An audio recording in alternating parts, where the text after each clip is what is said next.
नमस्कार, मैं हूं अजहर जमा और आप देख रहे हैं बीबीसी न्यूज। चलते हैं खबरों की तरफ। गया बोधगया मुख्य मार्ग के आईआईटी पॉलिटेक्निक कैंपस स्थित सीआरपीएफ 159 बटालियन प्रांगण में शनिवार को एक बार फिर दीक्षांत समारोह का आयोजन किया गया। दीक्षांत समारोह में मुख्य अतिथि के रूप में सीआरपीएफ के विशेष पुलिस महानिदेशक पीएन नायर शामिल हुए एवं प्रशिक्षण प्राप्त कर चुके कुल 30 प्रशिक्षणार्थियों युवतियों के बीच प्रमाण पत्र का वितरण किया गया। साथ ही साथ प्रशिक्षण प्राप्त कर चुकी लगभग 1 दर्जन से ऊपर रहे युवतियों के विभिन्न कंपनियों में सिक्योरिटी गार्ड के पद पर जॉब प्लेसमेंट भी कराया गया। इस मौके पर अपने संबोधन में सीआरपीएफ के विशेष पुलिस महानिदेशक पीएम नायर ने कहा कि गया जिले के अति उग्रवाद प्रभावित डुमरिया, इमामगंज, बाराचट्टी, शेरघाटी, वजीरगंज सहित टेकारी अनुमंडल जैसे नक्सल प्रभावित क्षेत्रों के युवा ग्रामीणों के समाज की मुख्य धारा से जोड़ने एवं स्वावलंबन बनाए जाने के उद्देश्य पर प्रकाश डाला।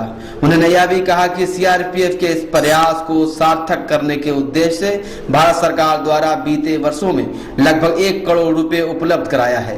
दीक्षांत समारोह के अवसर पर विशिष्ट अतिथि के रूप में DIG मगधरंज Nayyar Hasnain Khan, SSP Vinay Kumar, city SP Baburam के अलावे सीआरपीएफ 159 बटालियन के commandant Raj Bihari Singh, second in command Chhotelal सहित अन्य अधिकारीगण मौजूद थे। हो गया?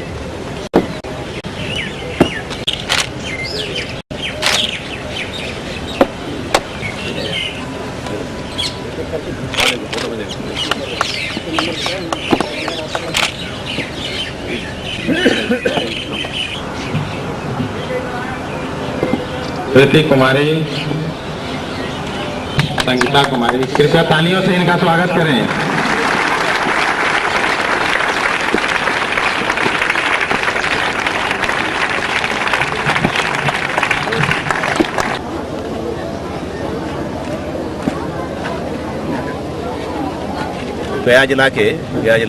गया आसपास जिलों में जहाँ पे शायद विकास नहीं हो पाया अभी तक, विकास अभी होने वाला है, उस जगह के दूर इलाका में इसको मैं इंग्लिश में बोलेंगे तो वल्नरेबल पॉपुलेशन बोलते हैं, जहाँ उनका कोई स्कोप उनको दिखाई नहीं पड़ता है। हो सकता है स्कोप हो तो उस तरह के बच्चे हैं। तो नॉर्मली होता है क्या है कि 15-16 साल होते ही उनका कोई शादी हो जाती है, फिर 20 साल होते ही उनको 2-2, 3 बच्चे हो जाते हैं। उसके बाद तो ख़त्म हो गया ज़िंदगी। अदरवाइज उनको 15-16 में भी बहुत सारे क्रिमिनल तरीके के लोग, जो आप जानते हैं क्या है, उन लोग उनको किडनैप करके, अपडेट करके, by force, by coercion, by lure उनको ले आकर के अपने संस्था में ले करके ज़बरदस्ती गुंडागर्दी करने में और क्रिमिनल एक्शन करने में, क्रिमिनल एक्टिविटी करने में उनको प्रेरित करते हैं। साथ साथ उनका एक्सप्लॉयटेशन भी होता है।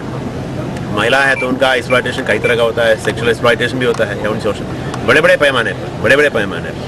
तो इस तरह के एक्सप्लॉयटेशन रोकने के लिए एक रास्ता है कि सरकारी नौकरी दिलवा दो।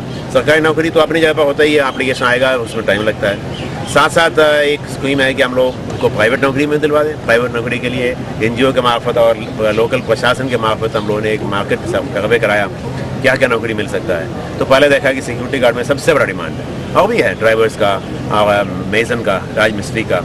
तो इस तरह के कई जगह हम प्रोग्राम बनाए और सीआरपी के यहाँ के लोकल कमांडेंट साहब है वो काफ़ी इंटरेस्ट लेते हैं। वहाँ यहाँ में हमारे आईजी साहब है वो इंटरेस्ट लेते हैं। उनके इंटरेस्ट लेने से, लोकल प्रशासन के सहयोग से, यहाँ के डीएजी और एसपी साहब के सहयोग से और यहाँ की एनजीओ के सहयोग से हम लोग क्या करते हैं, इसको आइडेंटिफाई करने के लिए हम लोग खुद जाते नहीं हैं, एनजीओ जाते हैं। आप जाकर पूछो उनके परिवार से, बच्चे से, बच्ची से और उनके माता पिता से कि आप प्राइवेट नौकरी चाहते हो कि नहीं।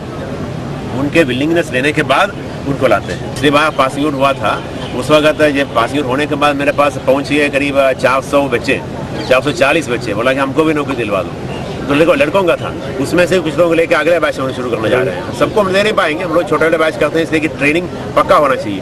30 के बैच में ट्रेनिंग बढ़िया होता है। तो जिस इलाके के बच्चे आ रहे हैं, क्या उसका सकारात्मक असर हो रहा है? बिल्कुल ये बच्चे या बच्ची ट्रेनिंग होती है ना, वो उनका नौकरी लगने के बाद वो अपने पैर पर आ गए, वो एक्सप्लॉयटेशन के अवेलेबल नहीं है। जब उसकी जानकारी मिल गई, उनको जागरूकता हो गई और उनको अवेयरनेस आ गई, तो उसको तो एक्सप्लॉयटेशन करना आसान नहीं है। जिसको अवेयरनेस नहीं है उसको हम कर सकते हैं। फायदा के बारे में आप उनसे ही पूछें। पिछले बार जो ट्रेनिंग हुआ ना, ट्रेनिंग करके नौकरी में लगा, उनसे पूछें, बड़े अच्छे है।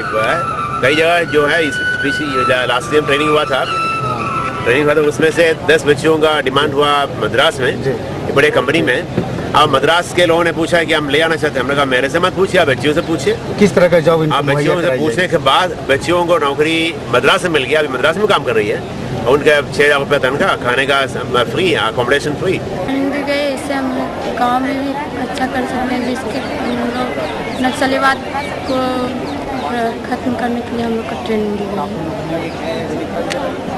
सर नक्सलवाद लोग में हम लोग का सर भेजेंगे तो जा सकते हैं, जहाँ भी हम जा सकते हैं। अली गांव के रहने वाले हैं, खेती करते थे, मतलब ऐसे ही मजदूरी करके खाते थे। हम लोग का कहीं निकलने में मुश्किल होता था, घर में बैठे रहते थे। नक्सली लोग बहुत खतरा हम लोग करते हैं। अब किस तरह की ट्रेनिंग दी गई? गार्ड का हम लोग ट्रेनिंग दिया गया है, हम लोग काम करेंगे, शहर में रहेंगे, इसी से हम लोग का फायदा होगा। नक्सली लोग का समझ में आएगा क्या चीज़ करना चाहिए नहीं करना चाहिए। घर पे काम करते हैं, खेती मजदूरी करते हैं और क्या। अब ट्रेनिंग मिला है आपको? ट्रेनिंग में कुछ आगे काम करने में बहुत गरीबी के कारण पढ़ नहीं सकती हूँ। अगर काम मिलेगा तो काम करके पैसे होगा तो पढ़ भी सकते। नक्सली गाँव से हैं हम लोग, नक्सली इलाका है, 12 चट्टी है। क्या करती थी पहले जब ट्रेनिंग? हम लोग खेती करते थे, मजदूरी करते थे। अब ट्रेनिंग किस तरह का ट्रेनिंग दी गई है, कितना फायदा हम लोग सुरक्षा गार्ड का ट्रेनिंग लिए हैं, इसका फायदे के लिए। अब ट्रेनिंग किस तरह का ट्रेनिंग दी गई है, कितना फायदा हम लोग सुरक्षा गार्ड का ट्रेनिंग लिए हैं।